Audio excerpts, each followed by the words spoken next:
이제 40세가 된 모세는 비록 자신이 애굽 공주의 양아들로 성장했지만 자신이 히브리인이라는 민족의식을 강하게 가지게 되었습니다.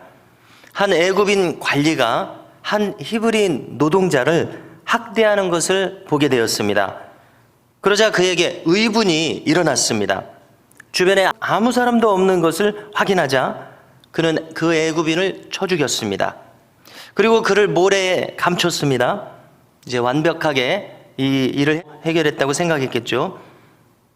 자, 그런데 이 모세는 자신이 무엇을 할 수 있는지 그리고 무엇을 할 수 없는지 이것을 지혜롭게 분별하지 않고 지금 이렇게 했습니다.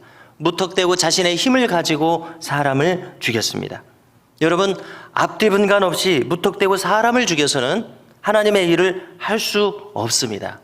하나님의 일이 아니라 할지라도 어떤 일도 제대로 할 수 없는 것을 우리는 잘 알고 있습니다. 그런데 모세는 지금 이렇게 했습니다.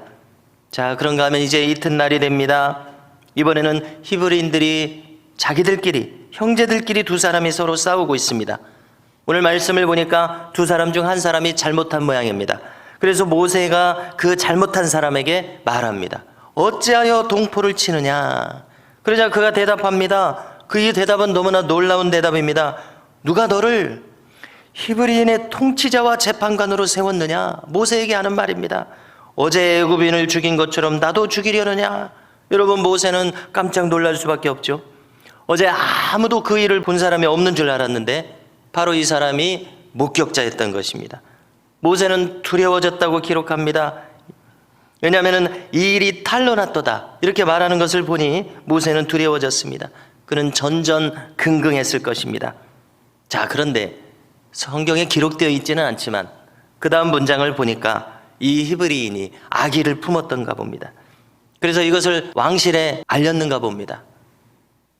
어쩌면 그가 포상금이나 지금 있는 신분에서 더 높은 자리에 올라가고 싶은 그런 마음에서 했던 고발이었는지도 모르겠습니다. 아무튼 바로왕이 이 일을 알게 되었습니다. 전말을 상세하게 설명을 들었을 것입니다. 그가 아마 전달받기를 모세가 한 애굽인과 한 히브리인이 충돌을 했는데 애굽인을 쳐 죽였다 이렇게 진술하는 것을 들었을 것입니다. 여러분, 이미 왕실에서는 모세의 신분이 애굽 사람이 아니라 히브리 사람인 것을 다 알고 있습니다. 인종이 다른 것을 다 알고 있습니다. 바로왕의 분노는 극에 달합니다. 왜냐하면 모세를 죽이고자 찾게 된 것을 통해서 알 수 있습니다. 바로왕과 모세의 관계가 이런 것을 봐줄 만큼 이렇게 밀착된 관계가 아니었던 것 같습니다. 자, 모세 자신도 스스로 판단할 때에 이런 바로왕의 낯을 피해서 도주하게 되었습니다. 모세가 바로왕으로부터 자비를 얻을 수 있는 관계가 아니었던 것입니다. 여러분, 우리는 여기서 모세에게서 무엇을 보게 됩니까? 섣부른 소명감을 보게 됩니다. 섣부른 소명감. 그것은 실패했습니다. 여러분, 주님께서 겟세마네 동산에서 잡히실 때에 베드로에게 하신 말씀이 이것입니다. 칼을 가지는 자는 다 칼로 망하느니라. 검을 칼집에 도로 집어넣어라. 이렇게 말씀하셨거든요. 여러분, 당장 무력이, 내가 힘이 있다면 더더군다나 무엇을 해결할 것 같지만 이 무력은 다른 무력을 가져옵니다. 보복을 가져옵니다. 그리고 보다 힘센 무력 앞에 이것은 무용지물입니다. 그러므로 무력은 어떤 문제를 해결할 수 없습니다. 당장 해결하는 것처럼 보여도 해결할 수 없습니다. 무엇보다도 이것은 하나님의 방법이 아닌 것을 우리가 성경을 통해서 누누이 알 수 있습니다. 또한 스스로를 생각해 봐도 무력을 행사했을 때, 더 나아가서 이렇게 살인을 저지르게 되었을 때는 타인 앞에 설 수 있는 정당성을 잃게 됩니다. 여러분, 우리가 이제 몇 구절 후에 보게 되겠지만은 미디안 광야에서 떨기너무 앞에서 모세를 부르실 때 내 민족을 애굽에서 나오게 하라 소명을 주실 때 모세가 예 알겠습니다 하지 못합니다. 못하겠다고 하는 것을 다 기억하시죠? 그 속에는 무엇이 있습니까? 다른 사람 앞에 설 수 없는 것입니다. 40년 전의 일이라 할지라도 다른 사람 앞에 당당하게 설 수가 없는 것입니다. 그러는 살인, 의분이라고는 하지만 살인을 가지고 살인을 저질렀기 때문에 그렇습니다. 자, 만일 우리도 마찬가지겠죠? 살인을 가지고서는 지도력을 온전히 행사할 수 없습니다. 바로 왕 앞에 설 수 없고 민족 앞에 설 수 없고 형제들 앞에 설 수 없습니다. 여러분, 바울을 우리가 또 떠올려 보게 되는데요. 그는 사리를 가지고 있었죠. 자기 나름대로 정당성을 가지고 있었을 것입니다. 그렇지만 그 사리를 가지고 그리스도를 대적하는 일을 했습니다. 여러분, 다윗도 사리를 가지고 있었습니다. 그것은 자신의 실책을 덮으려 했기 때문에 그렇게까지 하게 되었죠. 자신의 실책을 덮으려는 간계까지 떠올리게 되었습니다. 그래서 실제로 사람을 죽이도록 교사를 했습니다. 자신이 당당하게 설 수 없는 사람이 되도록 만들어버립니다. 모세는 미디안으로 도주했습니다. 여기서 그는 어떻게 삶이 펼쳐집니까? 우선 그는 우물가에서 쉬고 있었습니다. 르우엘이라는 인물이 나옵니다. 그는 미디안의 제사장이고 그에게 7딸이 있었습니다. 자, 르우엘은 성경에서 여러 가지 이름으로 불리고 있는 것을 찾을 수가 있습니다. 모세의 장인 이드로라고 할 때 이드로라는 것이 익숙하죠. 그런가 하면은 생소할 수 있습니다만은 호밥이라는 이름도 기억하실 수 있을 것입니다.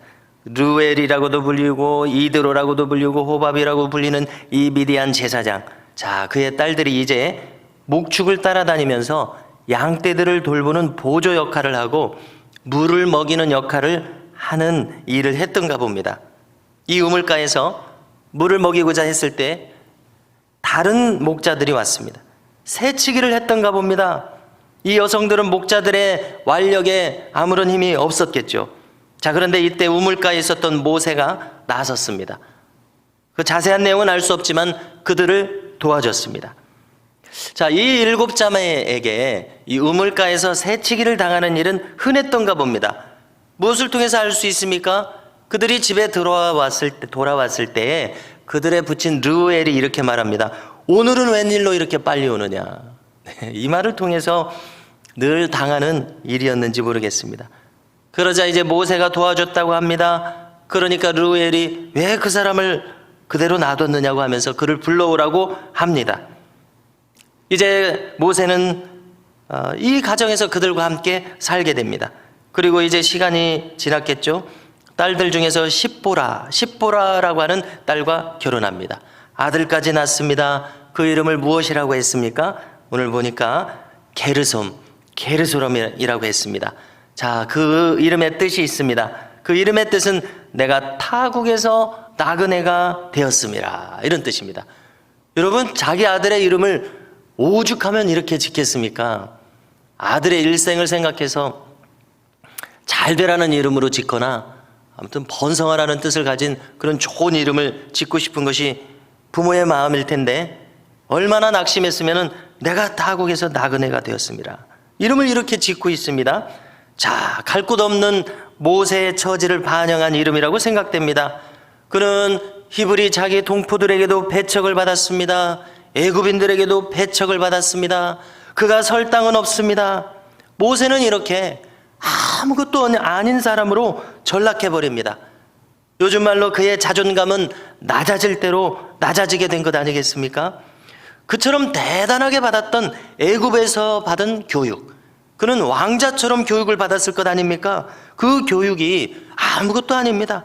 40세까지 배웠던 교육, 여러 가지 자신이 갖추었던 모든 것들, 애굽의 최고의 그런 교육과 모든 자산을 가지고 있었던 그런 것들이 다 사라져버리고 아무것도 아니게 되었습니다.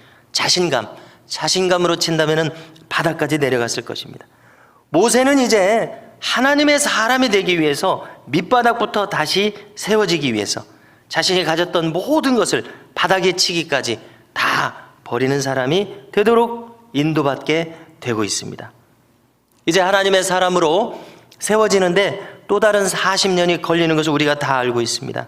여러분, 하나님께서 적시에 사용하시고자 하는 사람 되기 위해서 철저하게 낮아지게 되고 빚어지게 됩니다. 자, 놀랍게도 이 세상에서 아무것도 아닌 사람으로 만들어집니다. 이 세상에서 잊혀진 사람이 됩니다.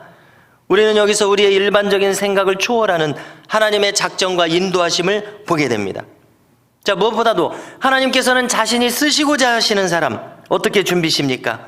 자신의 도구로 택한 사람, 아무것도 의지할 수 없는 사람으로 만드시는 것을 보게 됩니다. 오직 하나님만을 의지해야 하는 사람으로 빚어가십니다. 이 점이 바로 놀라운 점입니다.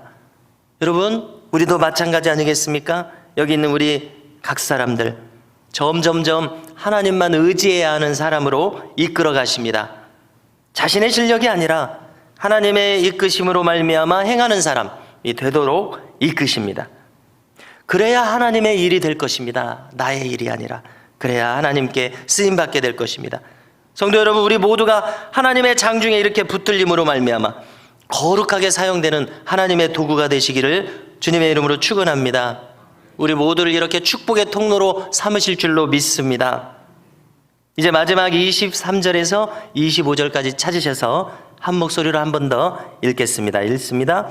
여러 해 후에 애굽 왕은 죽었고 이스라엘 자손은 고된 노동으로 말미암아 탄식하며 부르짖으니 그 고된 노동으로 말미암아 부르짖는 소리가 하나님께 상달된지라.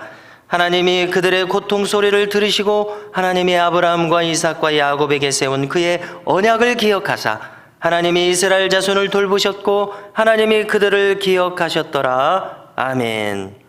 방금 읽은 것처럼 이스라엘 자손들의 고통과 탄식이 하나님께 상달됩니다. 그리고 하나님은 아브라함과 이삭과 야곱에게 세우셨던 언약을 기억하십니다. 자, 우리 다 기억하실 것입니다. 아브라함에게도 이삭에게도 야곱에게도 똑같은 언약을 반복하시지 않습니까? 창세기에서. 그 첫 번째 언급이 창세기 17장 4절 이하에서 8절까지 나오는데요. 그것을 요약해서 말씀드리겠습니다. 아브라함의 99세 때에 이렇게 언약을 하십니다. 아브라함, 너는 여러 민족의 아비가 될 것이다. 너는 심히 번성할 것이다. 대대로 너의 후손들의 하나님이, 내가 너의 후손들의 하나님이 될 것이다. 그리고 가나안 온 땅을 기업으로 줄 것이다. 이것이 바로 아브라함, 이삭, 야곱에게 맺으셨던 언약입니다. 이 언약을 지금 기억하셨다고 했습니다. 이스라엘 민족의 탄식을 들으시고 이 언약을 기억하셨습니다. 그리고 그들을 돌보십니다. 그리고 그들을 기억하셨다고 말씀합니다.